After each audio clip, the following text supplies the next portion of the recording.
Pourquoi est-ce qu'on est amené à être dur avec soi-même ? C'est le sujet du podcast que je vous propose aujourd'hui. Je suis Émilie Antoine, je suis psychologue, je propose des rendez-vous en ligne par téléphone ou par webcam via le site mapsyenligne-chez-moi.fr et surtout ce podcast est l'occasion de vous, en tout cas ça tombe dans le même moment, de vous annoncer l'ouverture de la 4e session du bootcamp qui aide les femmes à dépasser leurs blocages psychologiques et leurs croyances limitantes en éliminant le manque d'estime de soi et de confiance à long terme et en obtenant une meilleure connaissance et maîtrise d'elles-mêmes. C'est un bootcamp qui dure 6 semaines, c'est un bootcamp qui est intensif, qui se passe en ligne, virtuel.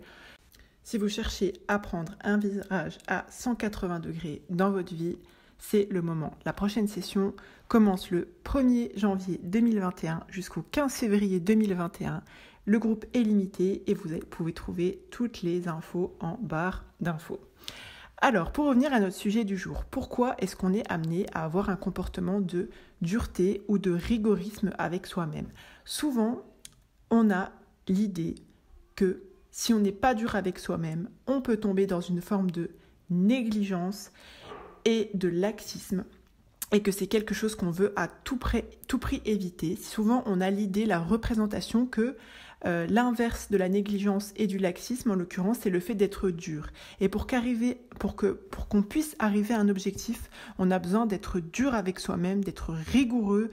On confond d'ailleurs, souvent quand je pose la question aux personnes, posez-vous cette question si vous vous sentez concerné par la problématique plutôt.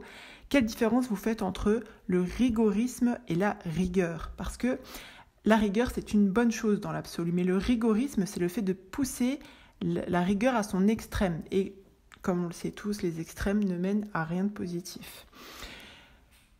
Est-ce qu'on a besoin, la prochaine question que je vous propose pour pouvoir dépasser, parce qu'au-delà de vous expliquer pourquoi on est dur avec soi-même, alors comme je vous disais, c'est parce qu'on a l'idée qu'on a peur en fait d'une forme de négligence, de laisser aller, du laxisme, et on a cette représentation que pour ne pas tomber dans cette négligence, dans ce laxisme, il faut avoir cette dureté, ce rigorisme avec soi-même. Parce qu'on a peur de cette négligence, parce que réellement, on ne se connaît pas complètement en fait. On ne maîtrise pas totalement son fonctionnement, les tenants et les aboutissants de son fonctionnement.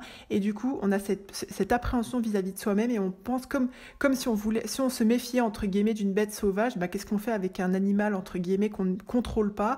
On va lui mettre des barrières, on va lui mettre un collier, on va avoir une espèce de fermeté, d'autoritarisme parce que réellement, on ne connaît pas ses réactions et on a peur. Et souvent, il y a cette peur comme ça derrière qui fait que on va être dur avec soi-même parce qu'on ne se connaît pas et parce qu'on ne maîtrise pas son fonctionnement. Ça, c'est l'explication, on va dire grosso modo, de pourquoi on peut être amené à être dur avec soi-même. D'ailleurs, c'est quelque chose c'est un frein entre guillemets psychologique qu'on rencontre beaucoup et qu'on a beaucoup traité dans les 3 premières sessions de bootcamp. Ça sert typiquement à ça, le bootcamp, il sert à ce que vous connaissiez votre fonctionnement et que vous puissiez grandir en maîtrise et en amour de votre personne. Parce que effectivement, quand on est dur avec soi-même, entre guillemets, je vais vous dire, souvent on ne s'aime pas en fait, malheureusement. On a tendance à penser qu'on doit se persécuter pour arriver à donner le meilleur, si je puis dire, alors que réellement, c'est pas du tout ce positionnement-là qu'il faut avoir pour arriver à extraire le meilleur de soi-même. C'est un autre positionnement, un positionnement de bienveillance et d'amour de soi, pas de mégalomanie bien sûr, mais c'est entre autres, c'est une des choses qu'on travaille pendant le bootcamp. La question que j'aimerais vous soumettre aussi et que je vous propose de vous poser, c'est est-ce que vous avez besoin d'être dur pour être responsable ? Parce que souvent, un autre frein psychologique, un autre blocage qui est sous-jacent au fait d'être dur avec soi-même, c'est qu'on pense que pour être responsable, pour faire les choses, pour tenir la route, on a besoin d'être dur. Et vraiment, réellement, de quoi on a besoin ? Est-ce que vraiment on a besoin d'être dur pour être responsable ? Est-ce que pour prendre ses responsabilités, on a besoin de se maltraiter ? C'est un questionnement que je vous propose également.